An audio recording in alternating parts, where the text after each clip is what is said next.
Өглөөний мэндийг өргөө үзэгчтэй Тэнгэр телевизийн ажлынхын хөтөлбөр эхэлж байна. Бид хөрөнгөний зах зээл, эдийн засаг болон технологитой холбоотой хамгийн сүүлд гарч байгаа мэдээллүүдийг та бүхэнд тайлбарлал өргөх болно. Өнөөдөр надтай студид хамт Номын Эрдэнэ болон Можиг Сүрэн нар ажиллаж байна. Өглөөний мэндийг хүргэе хоёроо. Өглөөний мэнд. Тэгэхээр хөтөлбөрийнхөө эхний хэсэгт бид хоёр чухал нэр дэвшигчийн талаар ярилцуулсан. За эхнийх нь долларыг одоо захирдаг Төв банкны ерөнхийлөгч болох Кевин Воршийг талаар ярилцвал за нөгөөх нь Apple компани шинэ гүйцэтгэх захирлын томилгооны талаар хөтөлбөрийн эхний хэсэгт ярилцуулнаа. Та бүхэн анхаарлаа хандуулна.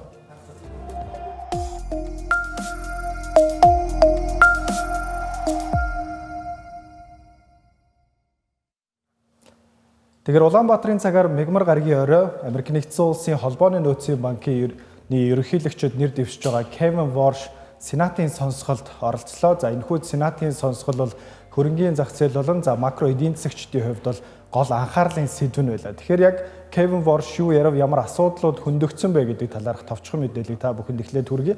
Тэгэхээр Кевин Воршийн энэхүү сонсгол бол 2 цаг гарангийн хугацаанд үргэлжилсэн. Төв банкны хараат бус байдал, за мөн цаашаад авч хэрэгжүүлэх арга хэмжээний талаар хэд хэдэн чухал асуултуудыг асуусан байгаа. За эдгээрээс гадна ерөнхийлөгч Дональд Трамптай ер нь ямар харилцаатай байх вэ? Энэ дээр бас холбооны нөөцийн банкны хараат бус байдал нэлээдгүй одоо анхаарал татсан асуудал болоод байгаа. Харин Кевин Воршийн хувьд бол би одоо ерөнхийлөгчийн гар хөл болохгүй гэдгийг өөрөө аль биесээр бол мэдгдсэн байгаа. За үүнээс гадна балансын шийд буюу бас томоохон тогтолцооны болон бодлогын өөрчлөлт бас Америк нэгдсэн улсын холбооны нөөцийн банкнд шаардлагатай гэдэг бол мэдээллийг хийлээ. За эдгээрээс гадна холбооны нөөцийн банк за олон нийттэй харилцах, за өөрсдийнхөө бодлого стратеги танилцуулахад бас нэлээдгүй томоохон өөрчлөлтүүдийг хийхээр зорино гэдгийг бол мэдгдсэн байна. За түүний хувьд бол яг одоогийн байдлаар бол хараахан Америк нэгдсэн улсын холбооны нөөцийн банкны ерөнхийлөгчөөр бол томилогдоогүй байгаа. За одоогийн ерөнхийлөгч орох Жером Паултай холбоотой хууль зүйн амнаас үүсгэсэн хэрэг одоо эцлэгдэх хүртэл бол тэрээр бол холбооны нөөцийн банкаар бол томилогдохгүй байх шийдвэр бол гарсан байгаа. Тэгэхээр Ньогоос үргэлжлүүлээд асуухад ер нь холбооны нөөцийн банкны хараат бус байдал, Төв банкны хараат бус байдал ер нь хөрөнгийн зах зээл дээр хэр нөлөөтэй вэ? Бидний ер нь яагаад анхаарлаа хандуулах ёстой? Тэгэлгүй яг хөө тэгэхээр ер нь бол улс орнуудын хөө Төв банк бол яг улс төрөөс бол одоо ангид байх ёстой гэдэг үндсэн бол одоо шалгуур байдаг. За энэ хүү шалгуурын хувьд бол одоо яг улс орнуудын яг тэр тухайн Төв банкны одоо тэргүүнүүд хаанаас томилогдож байгаа вэ гэдгээсээ бол одоо их шалтгаалж идэг. За ер нь бол яг хөгжиж байгаа орнуудын хувьд бол илүү хөвчлэн яг энэхүү парламентаас тавигддаг болоод за хөгжингүй орнууд дээр бол илүү яг энэхүү Төв банкнуудын тэргүүнүүд болно. За Сенатын гишүүдийн бас зөвлөлөөр бол томилдог байж байгаа. Тэгэхээр ер нь бол улс орнуудад яг энэ улс төрийн нөхцөл байдал Төв банкнд хэр их нөлөөтэй байгаа вэ гэдгээсээ шалтгаалаад бол үндсэндээ бол одоо хараат бус байдал гэдэг нь тодорхойлогдно. Хараат бус байдал өндөр байх тусам тухайн улсад бол яг энэхүү инфляцийн нөлөөлөл хамгийн бага байдгаа гэж үздэг. Тэгэхээр одоогийн Америк нэгдсэн улсын холбооны нөөцийн сангийн буюу Төв банкны тэргүүнийг томилох одоо энэ асуудал бол ерөнхийдөө улс төрөөс гэхээсээ илүүтэйгээр одоо бусад одоо Төв банкнуудын зөвлөлөөс бол илүү одоо шалтгаална гэсэн үг. Тэгэхээр ер нь бол хөгжиж байгаа орн болон хөгжилтэй орнуудын ялгаа бол энэ дээр оршдог гэж байна. Ираны дайны асуудал, за хөрөнгийн зах зээл болон макро эдийн засаг дээр нэмэгдэж орж ирж байгаа. Воршийн бас өмнөх мэдээллүүдийг харж байхад бол тэрээр бас арай өөр мэдээллүүдийг хийж байсан бол за энэ нь бас Ираны дайнтай холбоотойгоор өмнө хийж байсан мэдээллүүдээс өөрчлөгдөж магадгүй гэдэг бол олон улсын хэвлэлүүд бол шинжээчид дүгнэдэг шүү дээ. Тэгэхээр ер нь ховх гэж байх болов уу, доовш байх болов уу энэ дээр юу гэж бодож байна? Тэгэхээр яг энэ Кевин Ворш гэдэг хүний буюу холбооны нөөцийн сангийн дараагийн тэргүүний одоо асуудал бол маш хүчтэй байгаа. Тэгэхээр Кевин Воршийн үндсэндээ яг өөрийнх нь баримталдаг зарчим бол маш чухал. За өөрөө юу баримталтын гэхээр инфляцууд бол нэгдүгээрт бага байх хэвээр. За ингээд мөнгөний тэлэх одоо бодлого бол харьцангуй бол улс орнуудад бол илүү бага байх ёстой гэдэг одоо үндсэн санаа одоо гаргаж тавьдаг хүн гэсэн үг. За 2008 онд бол Кевин Воршийн хүү тавьж исэн ихтгэлүүд нь өнөөдрийг хүртэл бол ерөнхийдөө түүний баримталдаг одоо бодлогыг бол ерөнхийдөө харуулж байгаа.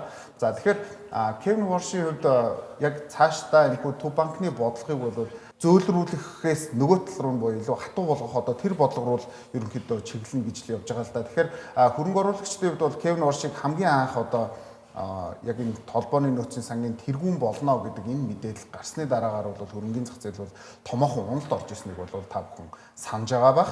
За тэгэхээр одоогийн бидний энэ нөхцөл байдлыг харах юм бол Kevin Walsh бол яг өнгөрсөн даваа гарагт болсон энэ хүү сонсгол дээр өгсөн мэдээллээр бол Kevin Walsh бол яг үндсэндээ бол Dovish буюу мөнгөний зөөлөн бодлогыг хэрэгжүүлж болох боломжтой гэдэг талаарх мэдээлэл өгж байгаа. За гисэн хэдий ч яг үүний цаана бол бүтцийн маш том өөрчлөлт орно гэж бол мэдээлэл өгсөн. За ямар бүтцийн өөрчлөлт байна вэ гэхээр Төв банк яг үндсэн хэрэгжүүлдэг бодлого нь бол бодлогын хүүг байж байгаа. За бодлогын хүүг бол илүү зөөлөн мөнгөний бодлоготой буюу буулгах боломжийг бол бий болгож болно гэдгийг бол Kevin Walsh хүлээн зөвшөөрж байгаа. За гисэн хэдий ч Төв банкны өөрсдийн худалдан авах юу буюу худалдан авах яг энэхүү өрийн циклийг үүсгэх үндсэн гол нөхцөл болох. За Төв банкны баланс шитийг бол бид нар бол цаашдаа ихсэхгүй гэдэг үндсэн гол шалгуурыг тавьж байгаа. Тэгэхээр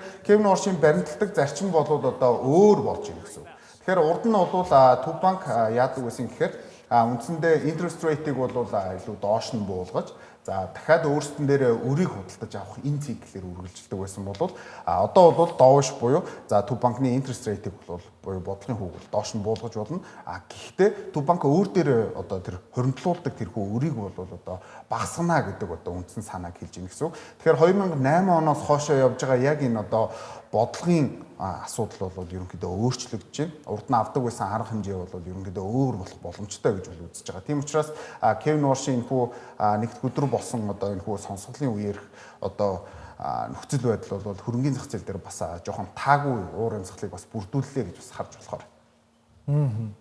Тэгэхээр үргэлжлүүлээд өөр нэгэн нэр дэвшигчийн талаар буюу дэлхийн хамгийн үнцэнтэй брендing гүйцэтгэх захирлын томилгооны талаар ярилцъя. Тэгэхээр өчигдөр Apple компаниас гаргасан нэгэн шуурхай мэдээлэл технологийн салбар бол хөрөнгөний зах зээлийг бас нэлээдгүй шоконд орууллаа гэж хэлэхэд олон. За сүүлийн саруудад шуугиж байсан Apple компани 8 дахь гүйцэтгэх захирлаар John Turner-с албан ёсоор томилогдох болсныг бол Apple компани зүгээс баталгаажуулж хэвлэлийн мэдээгээ цацсан байгаа. Тэгэхээр 9-р сарын 1-ээс Tim Cook-ийг орлож John Turner-с бол гүйцэтгэх захирлаар томилогдохоор боллоо. Тэгэхээр можигоос төрүүлээд асуухад ер нь John Turner гэж яг хэн бэ? За тэгэхээр John Turner-ийн хувьд бол өдгөө 51 настай. За Пенсильвани их сургуулийг механик инженер мэргэжлэр төгссөн байгаа. За Apple дахь ажлын замнал нь яаж эхэлсэн бэ гэвэл 2001 онд Apple-ийн бүтээгдэхүүний дизайны багт орж байснаар бол эхэлж байсан. Тэгэхээр ер нь бол 25 жил бол тус компанид ажилласан юм туршлагатай хүн байгаа. За түүний яг гол бүтээгдэхүүн гаргасан бүтээгдэхүүн удирдах гаргасан бүтээгдэхүүнүүд юу вэ гэвэл за бид бүгдийн өдөр тутмын ашиглаж байгаа iPhone, за iPad, Mac, Mac-ийн загварын зөвгөрийн компьютерууд, за AirPods, Apple Watch болон Apple Vision Pro зэрэг компани хамгийн том амжилт авчирсан бүх төхөөрөмжийн ард бол энэ хүн ажиллаж исэн гэсэн үг. За онцлог яг амжилтаас нь дурдах юм бол мэдээж Mac-ийн чипүүдийг үйлдвэрлэсэн энэ процесс бол түүний удирдлагаар хийгдсэн байгаа. За өмнө нь бол Apple-ийн хувьд Intel-с процессороо худалдан авч ашигладаг байсан бол анх удаа өөрсдийн AIM сурвал чипээ гаргаснаар бол тоглоомын дүрмийг бол өөрчилсөн. За өөрөөр хэлбэл за AIM сурвал чипийг бүтээхэд томоохон хувь нэмэр оруулсан ийм эрхэм байгаа.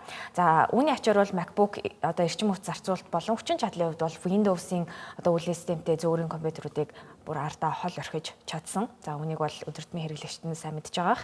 За мөн түүний яг энэ төсөл дээр ажиллаж исэн багийнхан бол iPhone ашигладаг A сурвал чипний дизайныг бүтээсэн байгаа. За энэ бол гарцаагүй Apple-ийн ирээдүйн 10-аас 20 жилийн стратегийн суурийг тавьсан ийм нүсэр том ажил болсон гэж хэлж болно.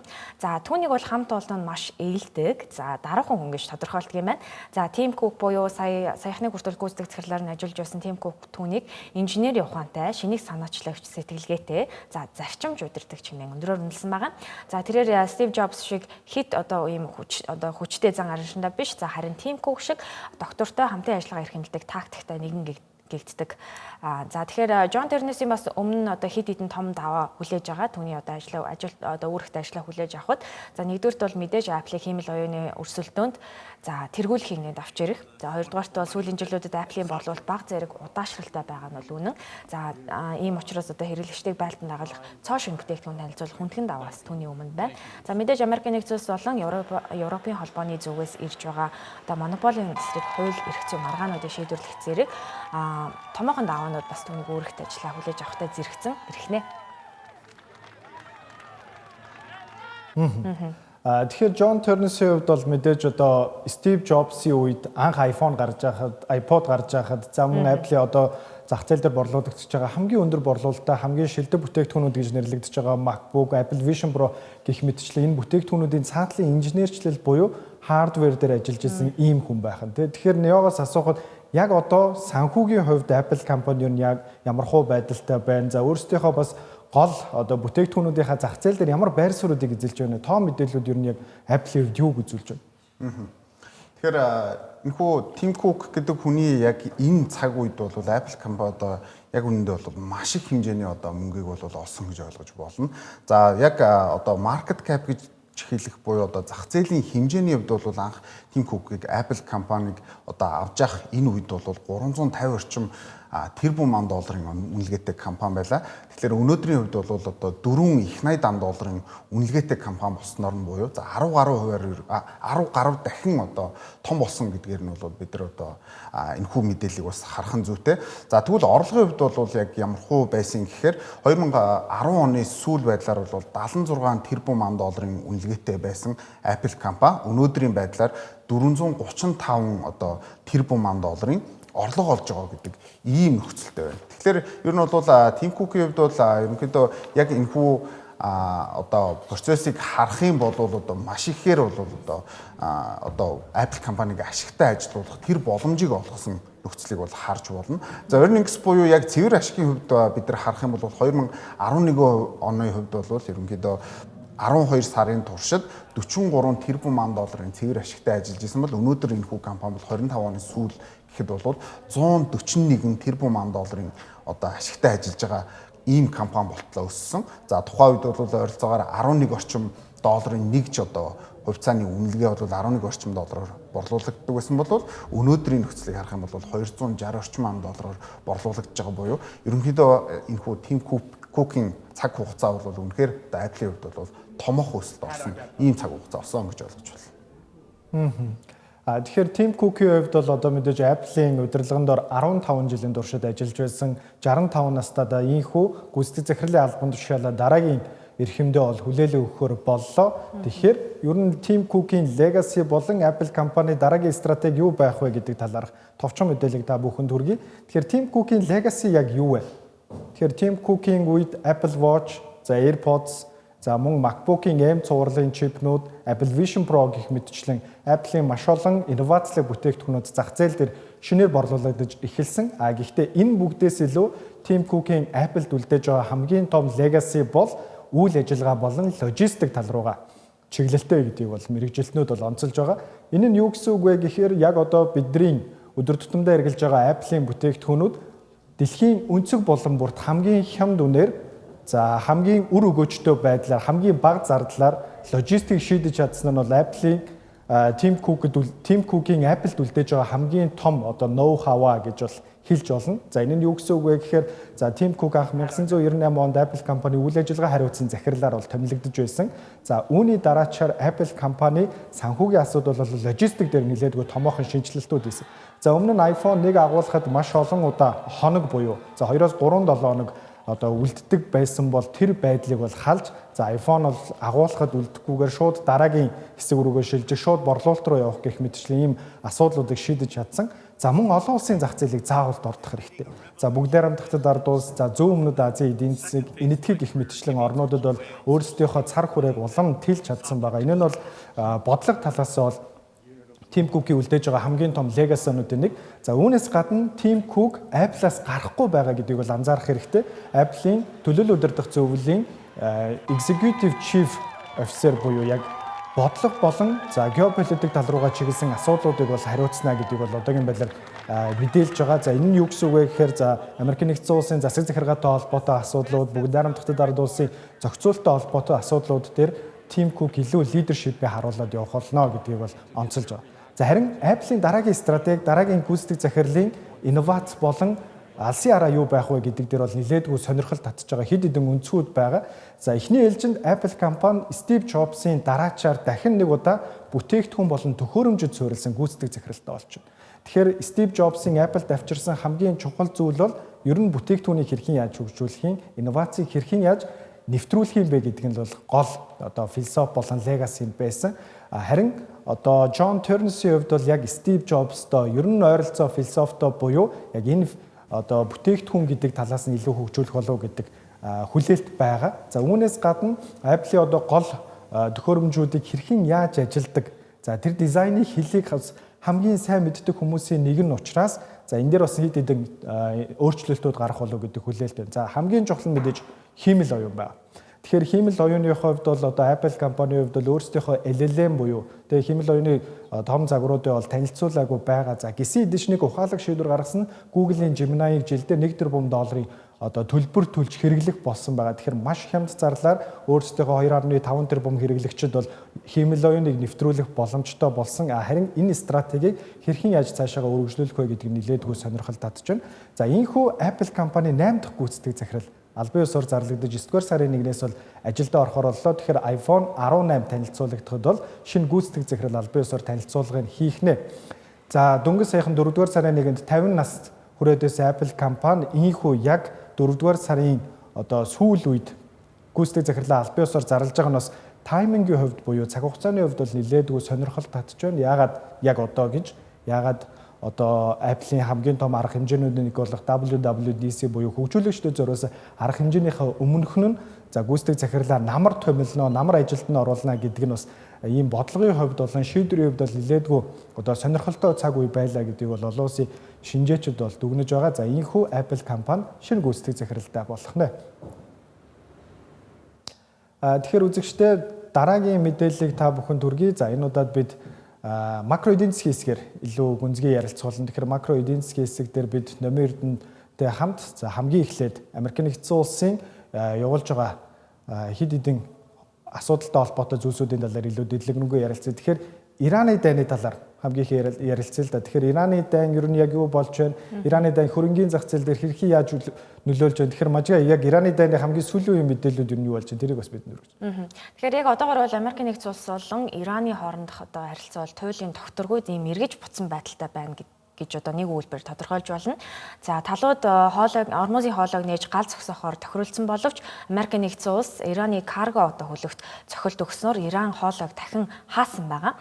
За энэ нь дэлхийн одоо газрын тоос хийн нийлүүлэлтийг баймалж за Пакистан зэрэг орнуудад эрчим хүчний одоо хямрал за жишээлбэл одоо 6-аас 7 цаг өдөрт цахилгаан тасрах гэх мэтлийн ийм нөхцөл байдалд хүртэл одоо хүрэх ийм хямралыг үүсгээд байгаа.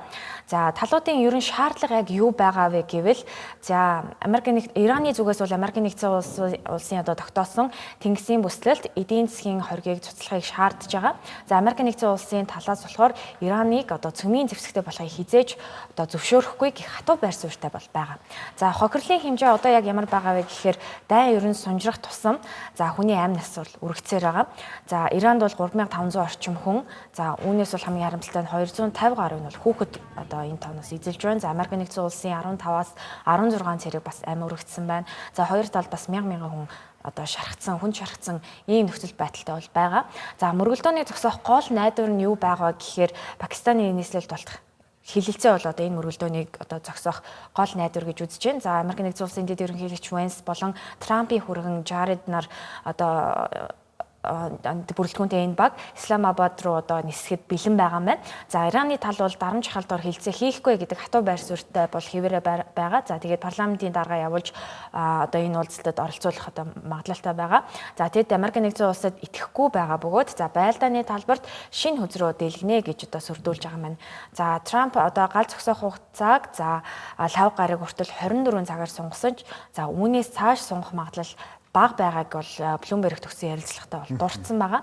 За хамгийн анхааруулжтай нэг хэсэг нь шинжээчид одоо энэ дайныг хинд ашигтай байна вэ, хинд илүү даваа талтай байна вэ гэдгийг бүгд найрамд хятад ард улс гэж бодож байгаа, гэж үзэж байгаа.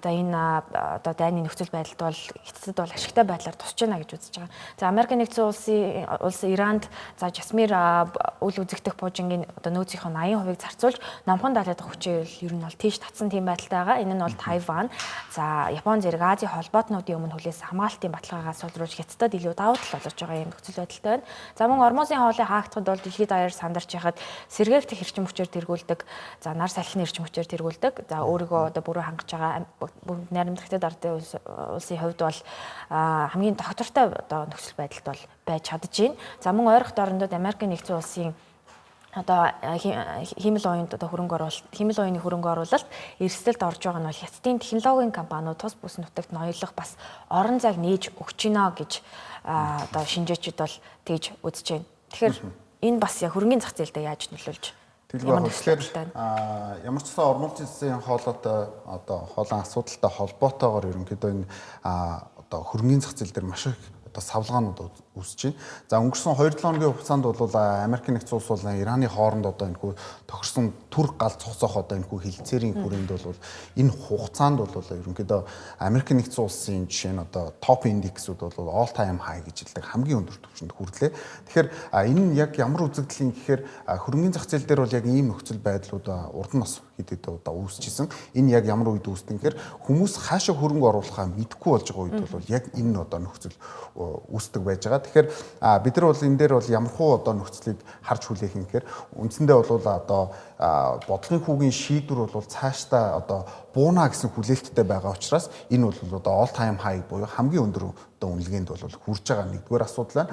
За хоёр дахь асуудал бол шинээр энэ технологийн трендүүд бол бас харьцангуй илүү хурдцтайгаар өсөж байгаа. За ялангуяа AI дээр тулгуурсан энэхүү одоо өсөлт бол өөрөө маш хурдан байгаа учраас ер нь бол энэ одоо нөхцөл байдал бол биелж гин гэж харж болохоор байна. За үүнээс гадна earnings буюу ашигын одоо үзүүлэлтүүд буюу одоо компаниудын цэвэр ашигын үзүүлэлт бол харьцангуй бас сайжирж байгаа. За одоо ингээд үндсэндээ бол 2026 оны 1-р удирлын тайлангууд тавигдаж эхэлнэ. Тэгэхээр тайлан тавигдаж байгаа үед бол юу хийж эхэлнэ гэсэн үг. Ер нь бол одоо компаниуд илүү ашигтай ажиллах боломжтой байгаа тэр нөхцөлийг бол харж болно. Тэгэхээр одоо хүлээлт ямар байгаа юм гэхлээр харьцангуй компаниуд бас илүү өндөр ашигтай ажиллах боломж үүссэн байна гэдгийг бол энэхүү мэдээллүүдээс харж болно. За үүнээс гадна одоо psychology гэж байдаг. Одоо яг сэтгэл зүйн асуудал. Тэгэхээр хөрөнгө оруулагчид яг өнөөдөр одоо хаашаа хөрөнгө оруулах вэ гэдэг бол үндсэн гол сонирхол байж байгаа. Тэгэхээр яг одоогийн байдлаар бол хөрөнгөний зах зээл дээр алт руу хөрөнгө оруулахад маш үнэтэй болчихсон байж байгаа. За үүнээс гадна дайн хийгээд байгаа улсын бондыг худалдаж авах гэдэг нь өөрөө маш том эрсдэл буюу Америкийн нэгдсэн улсын бондуудыг худалдаж авах нь бол маш өндөр эрсдэлтэй байгаа учраас эргээд одоо хөрөнгөний зах зээл рүү одоо хөрөнгө оруулах, мөнгө оруулах одоо тэр хандлага бол иргэн үүсэж байна. Тэгээд 2-7 хоногийн хугацаанд ямар ч гэсэн тодорхой хэмжээний бас дайны нөхцөл байдал одоо намжиж байгаа энэ нөхцөлд бол одоо дахин одоо all time high буюу за индексүүдийн хувьд бол хамгийн өндөр үнэнийхээ түвшинд бол очисон ийм нөхцөл бол харагдаж байгаа. Тэгэхээр бид нар эндээс юуг бодож харж болох юм гэхээр магадгүй дайн дуусах юм бол одоо бусад суур үзүүлэлтүүд одоо маш таатай хөрөнгөний зах зээлд бол таатай нөхцөл байгаа. Гэсэн хэдий ч бол яг одоогийн байдлаар бол дууссан гэдэг яг мэдээлэл нь байхгүй байгаа учраас энэ түр зогсож энэ үед бол одоо бүх цагийн үеийн хамгийн дээд ханшиг бол тогтоогоод явж байгаа ийм нөхцөлийг бол харж болохоор. Тэгэхээр одоо Ираны энэ дайн бол бас нэг талд ашигтай байгаа гэж үзэж байгаагийн одоо нэг улс бол бүгд найрамдагчдад ард улс байгаа. Тэгэхээр бас Хятадын бас одоо эдийн засгийн нөхцөл байдал ямар байна? Тийм тэгэлгүй яг хөө тэгэхээр сая өнгөрсөн даваа гарагт Хятадын бас яг энэхүү суур хүү буюу за бодлогын хүүг бол ерөнхийдөө танилцуулсан байж байгаа. Тэгэхээр сүүлийн 10 жилийн хугацаанд бол ерөнхийдөө Хятад улсын хүүгээ буулгах буюу за илүү одоо ард иргэд руугаа чиглэсэн хямдхан зээл олгох боломжийг бол одоо бүрдүүлэн явж байгаа. Тэгэхээр сая нэг дэх өдөр гарсан энэ тоон мэдээлэл бол одоо Хятадын хувьд бол 3% та ерөнхийдөө суур хүүг бол зарласан гэсэн үг. За тэгэхээр Хятадын хувьд яг энэхүү 3%-аар суур хүүг зарлахаар үүнээс гадна одоо бусад одоо зээлүүдийн хүүч гэсэн ерөнхийдөө буурж орж ирж байгаа. За үүнтэй зэрэгцээд бол нэгэн бас томоохон мэдээлэл нь юу байсан гэхээр бидний мэддгээр бол ипотекийн одоо энэ хүүхүү бол 3.5% дээр бол үргэлжлэн тогтсон байгаа. Тэгэхээр сүүлийн 1 жилийн хугацаанд бол яг энэ 3% дээр бол ерөнхийдөө Хятад улс бол одоо бодлогынхаа үг барьж байна. За тэргээрээ юуг илэрхийлж байгаа юм гэхээр илүү дефляцид ороод исэн тэрхүү эдийн засгийг бол илүү хурдтайгаар одоо өсгөх үндсэн гол зорилготой байгаа. Тэгэхээр Хятад улсын хувьд бол GDP-ийн буюу за дотоодын нийт бүтээгдэхүүний 1-р улирлын тайлан гарахад за өнгөрсөн 25 оны одоо 4-р улирлын тайлантай харьцуулахад бол 0.1%-аар өссөн буюу илүү өсөлттэй ийм нөхцөлийг харуулж байна. За ингээ 2025 оны 2-р улирлаас хойшоо Хятадын хувьд бол ерөнхийдөө дотоодын нийт бүтээгдэхүүн бол 4 дахь удаага одоо хүчтэй өссөн гэдэг одоо ийм мэдээлэл гарч байгаа. Тийм учраас ер нь бол ойролцоогт орнодын асуудлаас илүү одоо өөрсдийн дотоод асуудалтай бол Хятад улс их анхаарлаа хандуулж ийн гэсэн үг. За илүү хүмүүст одоо зээл олгох, за одоо энгийн иргэдэд бол боломжийг нээж өгөх, бизнесүүдэд томоохон зээлийн орчин бүрдүүлэх одоо тэр үндсэн гол зорилго руугаа хөдөлсөөр байна. За үүний үр дүнгээр бол за үндсэндээ бол дотоодын нэр бүтээгдэхүүний өсөлт бол үргэлжилсэн одоо дээш өсөлттэй харагдаж байна гэж ойлгож байна. Тэгэхээр макро эдийн засгийн талаар сонирхолтой мэдээлэл хүргэсэнд баярлалаа. Тэгэхээр үзэгчдээ манай ажлын хөтөлбөр маань тун удахгүй Монголын одоо дотоодын хөрөнгөний зах зээлийн талаар нэгэн сонирхолтой зочинтой ярилцах болно. Онцлог зочны ярилцлага хэсгээр тун удахгүй иргэ уулзцгаая.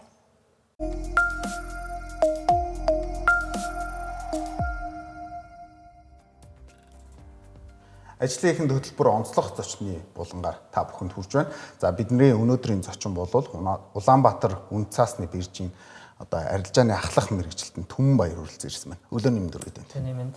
Тэгэхээр бид өнөөдөр Монголын энэ хөрөнгөний зах зээл дээр хэрэг хөрвөх чадвар өндөр байгаа. За энэ нь бол одоо бусад одоо энэхүү зах зээлүүдтэй харьцахад ямархуу одоо хүндрэлийг одоо үүсгэж чинь ч гэдэг юм. Эсвэл хэрэглэгчдийн талаас ямархуу асуудал бий болж байгаа вэ гэдэг дээр бол үндсэн гол санаагаа ярилцах чинь. Тэгэхээр яг одоогийн байдлаар бол Монголын хөрөнгөний зах зээл бол ойролцоогоор 13.9 их найдад хүрсэн буюу ерөнхийдөө бид нар бүх цаг үеийнхаа бас нэлээд дээд хэсэгт явж байгаа ийм гисэн хэдий ч бол бас нэг зарим нэгэн одоо мэдээллүүд дээр харахад хөрвөх чадвар одоо бусад үеэс бол нэлээдгүй буурсан буюу хэрвээ би одоо өөртөө байгаа хөрөнгөө борлуулъя гэх юм бол одоо зарагдах одоо тэр боломж маш бага болсон байна л да. Тэгэхээр үүн дээр танаас одоо гол асуултыг асуумаар хөгжингүү орнууд ерөнхийдөө одоо бидний зах зээлтэй харьцуулахад нэг бараг 20-оос 100 дахин илүү их одоо хөрвөх чадвартай байна гэж бас том мэдээлэлүүд харагдаж байна л да. Тэгэхээр энэ одоо цаг ялгаа одоо юунаас болж үүсээд байгаа? Ямар шалтгааны үүднээс одоо Монголын яг энэ хөрөнгөний зах зээлийн хөрвөх чадвар юм бага байна? За, юун түрүүнд хөрөнгөний зах зээлийн оролцогчдыг холбох одоо гол гүүр нь бол одоо арилжаа эрхлэх байгууллага буюу биржүүд байдаг. За Монголын хөрөнгөний зах зээлд бол одоо Монголын хөрөнгөний бирж, Улаанбаатар үнд цаасны бирж, Чингис хаан хөрөнгөний бирж гэсэн 3 бирж үйл ажиллагаа болж байна. За 2025 оны байдлаар яг тус 3 биржийн нийт арилжаагаар Монголын хөрөнгөний зах зээлд 1.3 их найдын үнд цаасны арилжаа өгсөн байна л да. За үүний 286 тэрбум төгрөг буюу одоо 20 орчим хувийг одоо хувьцааны арилжаа эзэлж байгаа. За энэхүү хувьцааны арилжааны энэ одоо 286 тэрбум гэдэг нь өөрөө одоо зах зээлийн үнэлгээ болох 13.9 их найд төгрөгтэйгээр харьцуулахад бол 2% буюу одоо идэвхтэй арилжж байгаа хэмжээ нь ердөө 2% байгаа байхгүй. За тэгэнгүүт энэхүү 286 тэрбум төгрөгийн арилжааны одоо 49%-ийг ханшид нөлөөлөхгүй их хэмжээний арилжаа буюу одоо багцын арилжаа эзэлж байна. За мөн энэ хувьцааны арилжааны 98%-ийг одоо томоохон компаниуд, томоохон 30 компаниудын хувьцааны арилжаа эзэлж байгаа. За эндээс харахад бол ерөнхийдөө одоо хувьцааны зах зээлд хувьцааны одоо төвлөрөл бий болсон байна. За томоохон хөрөнгө оруулагчид бол одоо дийлэнх хувийг эзэлж байна. За мөн хөрөнгө оруулагчид одоо зөвхөн хувьцаа гэхээс илүү бонд хөрөнгөөр баталгаажсан үнцаас гэх мэт одоо тогтмол өгөөжтэй бүтээгдэхүүнийг илүү сонирхох болсон байна. За мөн 2018 онтой харьцуулаад харах юм бол 2018 онд одоо хөрөнгөний зах зээлийн хөрвөх чадвар 8.4% байсан. За үүнээс хойш бол одоо эрс борч одоо 2.1% 2025 онд хүрээд. За тус онд нийт хөрөнгө оруулагчдын 40 орчим хувийг одоо гадаадын хөрөнгө оруулагчид эзэлж байсан байна. За мөн одоо энэ хөрвөх чадвар буурахтай холбоотой гадны хөрөнгө оруулалт мөн буурч одоо 2025 оны байдлаар ойролцоогоор 1 орчим хувьтай байна л да. За тэгэхээр хөрөнгөний зах зээлийн хөрвөх чадварт одоо яг гол юу нөлөөлж байгаа гэхээр одоо гадны хөрөнгө оруулалт бол маш чухал нөлөө үзүүлж ирсэн байна. За хоёр дахь юм бол одоо хөрөнгөний зах зээлийн төвлөрөл бий болсон байна. Одоо цөөн тооны хэдэн компани дээр зах зээлийн төвлөрөл бий болсон байна. Гурав дахь юм бол том хөрөнгө оруулагчид дийлэнх хувийг одоо эзлээд одоо яг нөгөө зах зээлийг идэвхгүй байлгаж байна гэсэн. Мөн бүтээгдэхүүний сонголт бас цөөн байна гэж харж байна. Тэгэхээр бас нэг сонирхож байгаа асуудал нь одоо манай зах зээлийг бүрдүүлэгчд гол тоглогчдод хэм байна вэ? Та сая ярианаа дурдлаа бас нэлээдгүй хувийг одоо 30 орчим компани эзэлж байгаа гэж байна. Тэгэхээр энэ яг ямар компаниуд яг манай хөрөнгөний зах зээлийг эрхэн бүрдүүлж байгаа юм болов? За энэхүү одоо 98% бүрдүүлж байгаа 30 компани одоо 90 орчим хувь нь санхүүгийн банк санхүүгийн салбарын компаниуд байна л да. За мөн одоо 2020 оноос 2023 оны хооронд одоо хөрөнгөний зах зээлийн үнэлгээ огцон өсч одоо 3 их 80-аас 10 их 80 төгрөгт хүрсэн байдаг. За энэ хугацаанд бол одоо стратегийн банкуудын IPO хэрэгжсэн. За энэ бол хамгийн гол нөлөөг үзүүлж исэн. За тэгэхээр хөрөнгөний зах зээлийн хамгийн гол тоглогчтой одоогийн байдлаар бол ерөнхийдөө санхүүгийн салбар бол голчилж байна.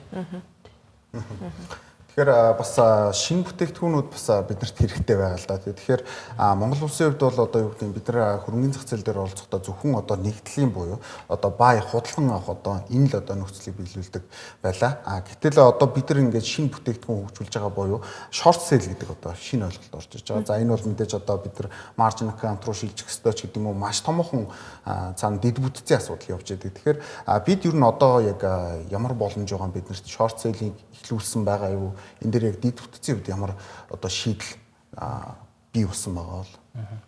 За яг хөрөнгөний зах зээлийн хөрвөх чадварыг нэмэгдүүлэх зорилгоор санхүүг зохицуулах орооноос бол үн цасны зээл шорт арилжааг нэвтрүүлж байгаа. За үүний өрөөнд бол дэд бүтцийн байгууллагууд өөрсдийн наривчлсан журмыг боловсруулах шаардлагатай. За Улаанбаатар үн цасны биржийн хувьд бол шорт арилжааны журмыг бэлтгээд санхүүг зохицуулахаар батлуулсан байна. Бусад дэд бүтцийн байгууллагууд маань журмаа одоо батлуулах шатанд ерөөдөө явж байна. За бусад дэд бүтцийн байгууллагууд журмаа батлуулчих бол ерөнхийдөө үн цасны зээл шорт арилжаа эрх зүйн орчин бол 100% бүрдэж байна. Ингэснээр одоо хөрөнгө оруулагчдад ямар даваа талуудыг бий болгох вэ гэх юм бол хөрөнгө оруулагчид зөвхөн хувьцаагаа одоо өөртөө хадгалаад байх ус одоо бусдад зээлдүүлсэн хугацааныхаа хүүгийн өгөөжийг бас хүртэх боломжтой байна. Мөн нөгөө талаасаа ярих юм бол өөрт байхгүй үн цасны одоо ханшийг унна гэж тооцоолох юм бол одоо бусдаас зээлж аваад тухайн зах зээл дээр тухайн үнээр зараад дараа унсан үед нь одоо буцаан зах зээлээс худалдаж авч үнийн зөрүүнээс ашиг хийх тийм боломжуудыг бас олгож байгаа. За ингэснээр ерөнхийдөө хөрөнгөний зах зээлийн оролцогчдыг нэмэгдүүлнэ. Мөн одоо бүтээгдэхүүний солонгорл бий болгосноор одоо гадны хөрөнгө оруулагчдыг бас татах боломжтой юм зах зээл гэж байна. Та бас яриандаа дурдж байна л да. Бидний нөгөө хөрвөх чадвар сайжрахын тулд гадаадын хөрөнгө оруулалт маш их чухал гэдэг тийм. Мэдээж одоо бид нар бол тодорхой хэмжээний нэг 14 орчим их найдын одоо ийм зах зээл болчихсон байдаг. За бид нар бол ерөнхийдөө юу гэдэг одоо нэг ханах одоо шатандаа явж ин гэж бас зарим шинжээчд бас дүгнж байгаа. Тэгэхээр бид нар мэдээж гаднаас бол мөнгө оруулж ирэх ёстой. Энэ том одоо тогооны хэмжээг бол илүү том болгох шаардлагатай шүү дээ. Тэгэхээр одоо бол бидний хувьд юу гэдэг 14 орчим их найд байгааг бид нар гадаадын хөрөнгө оруулалт оруулж ирснээрээ илүү их одоо тэлэх боломж байна уу? Бид нар энэ дээр ямархуу одоо нөхцлүүдийг одоо хууль эрх зүйн орчинч гэдэг юм уу сайжруулж байгаа бол. За хөрөнгөний зах зээлд одоо гадны хөрөнгө оруулагчид одоо олон улсад жишээлбэл харах юм бол зах зээлийн оролцогчдын 20-30% магадгүй тэрнээс их хувь нь бол гадны хөрөнгө оруулагчид эзэлдэг. За тэр хэрээрээ хөрөнгөний зах зээлийн үнэлгээ том идэвхжил нь маш өндөр байдаг. За шорт арилжаа жишээлх юм бол одоо гадны хөрөнгөний зах зээлийн нийт арилжааны 15-аас 20%, 20-аас 30% зэргээр эзэлдэг. Тэгэхээр Монголын хөрөнгөний зах зээлд одоо гадны хөрөнгө оруулалтыг оруулж ирснээр зах зээлийн үнэлгээ бол мэдээж нэмэгдэнэ. Хөрвөх чадвар бол 10-аас 20% одоо эхний ээлжинд нэмэгдэх бол боломжтой. За мөн одоо үүнээс бол болоод олон улсын жишгээр одоо шинэ бүтээгдэхүүнүүд бас бий болох боломжуудыг бүрдүүлж гэж байгаа. Та яг энэ бүтээгдэхүүнүүд дээр бас тодорхой жишээ өгөөч. Одоо бид нар магадгүй одоо юу гэдэг олон бүтээгдэхүүнүүдийг нийлүүлж гаргадаг идеевч гэдэг юм уу ийм боломжууд бидэрт үүсэж байгаа юу? Мэдээж байх байх. Одоо за Монголын хөрөнгөний зах зээлд бол одоо олон улсын Монголын хөрөнгөний зах зээлд яг одоо олон улсын жишгийн дагуу одоо Nasdaq-ийн индексийн 100% цад компани одоо хувьцааг багцлсан INCO ETF гэж Улаанбаатар үн цасны бирж дээр арилжагдж байна. За мэдээж энэ төрлийн бүтээгдэхүүнүүд бол одоо жишээлбэл одоо тэр багцсан хувьцааны зарим хувьцааны үн унлаа гэх зарим хувьцааны үн өсөх талаар одоо хөрөнгө оруулагчдыг эрсдлээс хамгаалж идэг. Тийм учраас хөрөнгө оруулагчдыг бол татах маш тийм одоо сонирхлыг татах боломжтой бүтээгдэхүүнүүд гэж харж байгаа. Тэгэхээр бидний урилгыг хүлээн авч өнөөдөр бас бидэндээ маш чухал мэдээлэл хуваалцсанд баярлалаа. Манай ажлын эхэнд хөтөлбөр Улаанбаатар үнэт цаасны бэшний хамтран за Монгол улсын хөрөнгийн зах зээлийн мэдээллийг тогтмол хүргэж байхаар болсон. Тэгэхээр та бүхэн манай дотоодын хөрөнгийн зах зээлтэй холбоотой хамгийн одоо албаны их сурвалжийн мэдээллийг авах хүсвэл манай ажлын эхэнд хөтөлбөртэй хамт байгаарай. Өргөжлүүлэн мэд тун утгагүй та бүхэнд өнөөдрийн мэдээ хэсгээр өргөжлөө хүргэх болно.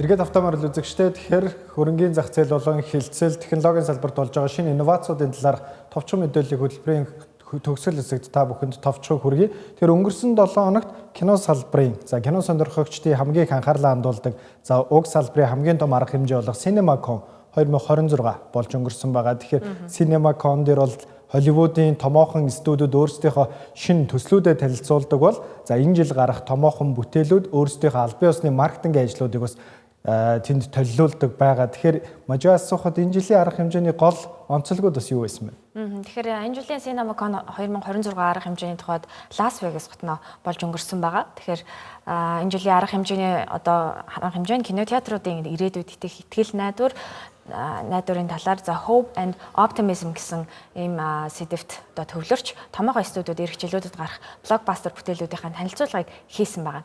За гол сэдв нь бол ерөөсөө анхаарал хандуулах шаардлагатай сэдв нь юу байсан бэ гэхээр кино театрын сэргэлт сүүлийн үед стриминг үйлчилгээ одоо газар авч байгаатай холбогдуулан кино театрт одоо гарч байгаа шинэ уран бүтээлүүд маш богино хугацаагаар байршиж байна. За хүмүүс кино театрт одоо гоё кино театрын экспириенс авах болсон байна. Гэх мэтчлэн ингээд маш олон ийм маргаантай сэдвүүд байсан. За тийм ч учраас сүүлийн жилүүдийн одоо энэ хүү кино театрын уналтын дараа кино салбарынхан кино театр бол хамтын мэдрэмж одоо нэгэснээс соёл юм а гэдэгтээ бол санал нэгдэж байгаа юм байна. За студиудын зүгээс бол кино театрт гарах онцгой эрхийн хугацааг буюу стриминг руу орохоос өмнөх хугацааг бол уртсах шаардлагатай байна гэсэн юм шаардлагыг тавьж байна. За мөн зөвхөн том дэлгэцэн зориулсан технологийн өндөр шийдэлтэй буюу одоо IMAX Dolby гэсэн одоо кино театр одоо тийм кино театрын стандартад нийцэх үзийн бүтээлүүдэд илүү анхаарах гэсэн ийм шаардлагуудыг тавьж байгаа. За мөн Gen Z буюу залуу үеийнхний сонирхлыг татах одоо контент руу түлхүү одоо чиглэх шаардлагатай гэсэн ийм одоо гол санаануудыг ярилцсан байгаа. За студиудын онцлог танилцуулгууд юу байсан бэ гэхээр мэдээж хамгийн ихэнд Dune одоо эмээх уран бүтээлийн 3 дугаар ангийн танилцуулга байсан. За энэхүү киноны хувьд бол эхний 7 минутыг тийм туран цугласан одоо салбарын хүмүүст нь үзүүлсэн байгаа. За тэгээд сэтгэлүүд ямар байсан бэ гэхээр өмнөх ангиудаас илүү эрч хүчтэй, эрчимтэй, илүү сэтгэл хөдлөм юм триллер төрлийн одоо кино болно гэдгийг бол кино бүтээгчид амласан байгаа. За мөн Sony-гийн зүгээс бол Spider-Man-ийн шинэ ангийн одоо танилцуулга хийсэн байгаа. Тэгэхээр Том Холландын гол дүртэн тоглосон Хүн алзын 4-р анги бол яа харахгүй анхаарлын төвд орж байна. За мэдээж бас Marvel-ыг орхиж болохгүй. Avengers Doomsday гэсэн одоо та бүдний сайн мэдэх Iron Man-ийн дүр бүтээсэн жүжигч бас өөр дүрээр иргэн ирж байгаа. Энэ кино бол ялцчих одоо кино салбарынхны хувьд бол одоо анхаарал татж байна. За Universal-ийн хувьд бол Кристофер Нолны за өөрийн шинэ төвс болох Odyssey буюу Odyssey-ийн одоо анхны хэсгийг бол үзүүлсэн байгаа. За энэхүү кино нь 2026 оны 7 дугаар сарын 17-нд гарч за бокс офисыг тэргүүлэх нь бол гарцаагүй гэж бол салбарынхан нь үзэж байна. Тэгэхээр үргэлжлүүлээд кино урлагийн салбарыг нэлээдгүй одоо эрсдэлд оруулж байгаа технологийн хамгийн том одоо сэдвүүдийн нэг болох химэл оюуны салбарт ерөн сүүлийн 7 хоногт ямар томоохон өөрчлөлт гарсан бэ гэдэг мэдээллийг товчхон та бүхэнд хүргэе. Тэгэхээр хамгийн ихэнд хэдхэн цагийн өмнө OpenAI компани Image 2Tech гэдэг нэртэй текстээс буюу контекстээс зураг үүсгэх боломжтой химэл оюуны загвараа танилцууллаа. Тэгэхээр Image 2Tech-ийн хувьд бол танилцуулга бичлэгэн дээрээс харахад за постэр болон за дизайны тал дээр бол илүү сайжирсан байгаа нь харагдаж байлаа. За мөн одоо зураг үүсгэх, зургийг генерейт хийх, за мөн нэг зургийг нөгөөгөөс өөрчлөх, хэлбэр агуулгыг нь өөрчлөх, за тэн дээр одоо сэтгүүлийн cover design хийх, за мөн одоо та өөртөө зориулсан social media платформын одоо social постуудыг химэл оюуны тусламжтайгаар хийх гэсэн зүйлсүүд нь илүү сайжирсан байна. За харин мэрэгжилтүүдийн хувьд одоо энэ OpenAI компани шинээр танилцуулсан Image 2-ыг юу гэж харж байна гэхээр за Canva-гийн зах зээл рүү илүү ойртсон стратеги баримталж байгаа болов гэдэг таамгуудыг дэвшүүлж байна. За хэдхэн хоногийн өмнө Canva-гийн хувьд бол өөрсдийнхөө хэмэл оюун суурьсан 2 тэг гэдэг хувилбараа бол танилцуулсан байгаа. За Canva-гийн хувьд бол ChatGPT гарснаас хойш за хэмэл оюун суурилсан за дизайны сошиал маркетинг болон за мөн сонирхогч нэгт зориулсан хэрэгслүүдийг бол нэвтрүүлсээр байгаа. Тэгэхээр OpenAI компани хувьд өөрсдийнхөө ChatGPT платформ дээр Canva-гийн хийдэг зүйлсүүдийг энгийн байдлаар prompt бичих байдлаар хийх боломжтой болгож байгаа нь бол нэлээдгүй бас сонирхол татж байна. За харин дараагийн онцлог мэдээ бол бүр илүү чухал буюу Anthropic стартапын нэгэн одоо салбарыг дахин донслогсон мэдээлэл байгаа. Anthropic стартапын хувьд бол өнгөрсөн 7 хоногт өөрсдийнхөө Mythos гэдэг нэртэй шинэ хэмэл оюуны загварыг танилцуулсан байгаа. За энэхүү хэмэл оюуны загвар нь кибер аюулгүй байдлын одоо алдаануудыг илрүүлэх чадвартай гэдгээр нэлээдгүй онцгой байгаа. За open source буюу нээлттэй эхийн кодын платформ дээр суурилсан одоо тухайн платформуудын 20-30 жил одоо нээгдээгүй хин ч юусоо анзаараагүй тийм алдаануудыг хэдхэн хоногийн дотор илрүүлж чадсан нь бол нэлээдгүй асуудал тариад байсан. За үүнтэй холбоотойгоор бол энэ одоо хэмэл оюуны платформ болон хэмэл оюуны загварыг бол олон нийтэд нээлттэй байлгах нь тийм ч зөв биш юм байна гэдэг шийдвэрийг бол Anthropic компани зүгээс гаргасны үүдэн дээр хэд хэдэн компаниудад хаалттай зарчмаар бол Mythos гэдэг өөрсдийнхөө одоо хэмэл оюуныг бол зархаар болсон байгаа. Яг одоогийн байдлаар бол 50 орчим компанид за 100 сая долларын гэрээ байгуулж бол өөрсдийнхөө хэмэл оюуныг нийлүүлэхээр болсон байна. За энэхүү Anthropic стартапын хувьд бол одоо хэмэл оюуны салбарын хамгийн гол тоглогчдын нэг бол сүүлийн 6 сарын хугацаанд бол боллоо. За тус компанийн хувьд бол одоо зах зээлийн үнэлгээнд 380 тэрбум доллараар үнэлэгдэж байгаа.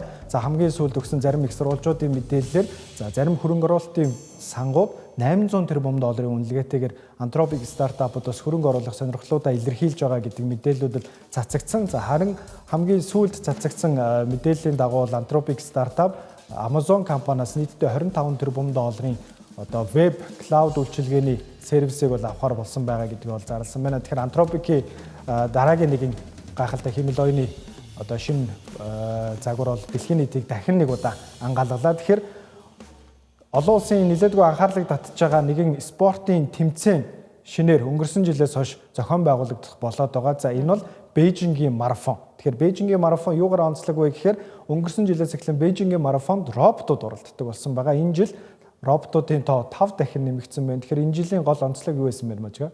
Тэгэхээр энэ сонирхолтой мэдээллийг хүрэхээс өмнө нэг асуулт асууя. Та хоёр Улаанбаатар марафонд оролцох уу энэ жил?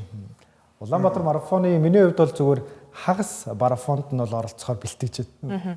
Тэгэхээр Улаанбаатар марафоны хувьд бол 2013 оноос хойш зохион байгуулагдаж байгаа. За яг одоо бол 30 өдөр 23 цагийн дараа буюу 5 дугаар сарын 23-ны өдөр аль биесээр зохион байгуулагдахаар байгаа. Тэгэхээр та бүхэн бас илүү дэлгэрэнгүй мэдээллийг Улаанбаатар цэг марафон цэг имэн сайт руу нороод ямар төрлийн гүйлтүүдэд оролцох боломжтой вэ гэдгийг харах боломжтой. За тэгэхээр сонирхолтой мэдээлэл рүү орцгоё. За 4-р сарын 19-нд Бээжин хотноо одоо Бээжин марафон зохион байгуулагдсан байгаа. За энэ марафоны үеэр бол одоо хагас марафоныхын төрөлд хүнд өрс роботууд хүн төрөлхтний дээд амжилтыг эвдэж за дэлхийн нийтийг алмаар байсан юм үйл явдал болсон байгаа. За тодорхойлбол бүгд найрамдах Хятад ард улсын Honor компани хөгжүүлсэн за Lightning нэртэй хүнд өрс робот 21 км замыг ердөө 50 минут 26 секундэд туулж төрүүлсэн байгаа. За энэхүү үзүүлэлтэнд хүн төрөлхтний хагас марафоны дээд амжилт болох Яковын одоо тогтоож исэн 57 минут 31 секундын амжилтыг одоо даруй 7 орчим минутаар бол хурдан илүү одоо богино болгосон байгаа гэсэн үг. За эргэн сануулгад 2025 оны одоо анхны тэмцээнд бол төрүүлсэн робот бол 2 цаг 40 минутыг зарцуулж исэн. За тэгэхээр ер нь одоо нэг жилийн дотор бол ийхүү асар том ахиц гарсныг бол та бүхэн харж байгаах.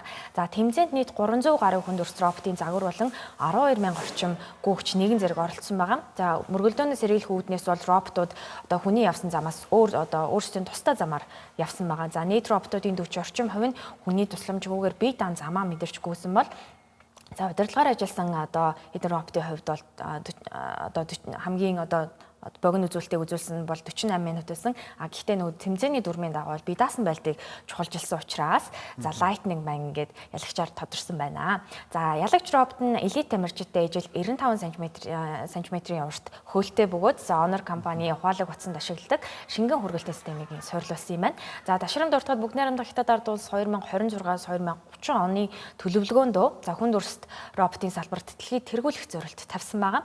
Тэгэхээр тэмцээний үеэр роботоо зөвхөн гүйхээс хангалтаас гадна бас замын хөдөлгөөн зохицуулах, тулганы урлагийн үзүүлэх зэрэгээр бол олон талд одоо чадвараа гайхуулаад амжсан байгаа. Тэгэхээр энэ одоо чиглэлд бол бүгд найрамдагчдад ордуулс одоо ямар ахиц үзүүлж байгаагаа бол дэлхийн нийтэд үүгээр батлан харуулж байна гэж бодож байна. За миний хувьд бол одоо энэ мэдээг хараад бол айгу гайхсан. Европт ч угаасаа ядрахгүй цуцхгүй штэ гэд бодсон боловч яалтчгүй нөгөө туулсан зам болон тэр туулсан замынх нь одоо туулсан хугацаанд тийм одоо амжилтыг ахиулсан гэдгийг нь бол ойлгоод за тэгвэл аргагүй байна гэж бол батсан.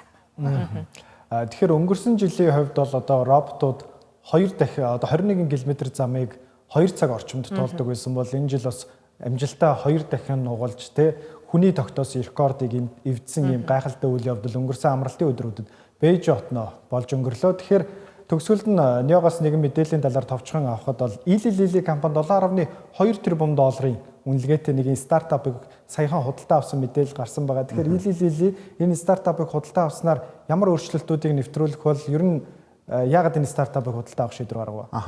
Тэгэхээр хөрөнгөний зах зээл дээр яг иймэрхүү одоо үйл явдлууд болдог. Одоо жишээ нь Eli Lilly-гийн хувьд бол Gilana-г худалдаж авна гэдэг нь өөрсдийнхөө яг энэ хүү урд нь хэрэгжүүлжсэн тэр үйл ажиллагаагаа илүү төрөлжүүлэх одоо гол сонголт болсон. За Gilana-гийн хувьд бол үндсэн гол одоо тэр зах зээл нь юу байд юм бэ гэхээр илүү одоо энэ хүү хорт хавдрын эсрэг одоо эсийн түвшинд бол ерөнхийдөө дахин програмчилж одоо тэрхүү хорт хавдрыг бол илүү одоо хурдан ангаах ч гэдэм одоо төрүүлж одоо арга хэмжээ авах одоо үндсэн гол одоо ийм зорилготой компани байж байгаа. Тэгэхээр энийг одоо Eli Lilly-гийн бол үндсэн өөрсдийн хийдэг гол бизнес нь юу юм гэхээр илүүдэлжинг бол илүү хурдтайгаар одоо бууруулах одоо ийм бэлтмэл тариаг бол одоо үйлдвэрлэдэг ийм компани байна. Тэгэхээр энэ дээр бол илүү төрөлжүүлэлт явж байна гэж ойлгож байна. За эхний удаадаа бол 3 орчим одоо их тэрбум $, бол шууд бэлэн төлж байгаа. За ингээд одоо энэ хүү судалгаанд явж байгаа одоо кейсүүд нь бол амжилттай давах юм бол дараагийн одоо 4 орчим тэрбум $-ыг төлнө гэдэг ийм мэдээлэл явж байгаа. Тэгэхээр Eli Lilly-гийн хувьд цаашдаа өөрсдийнхөө бизнесийг илүү төрөлжүүлж байна гэж харж болохоор.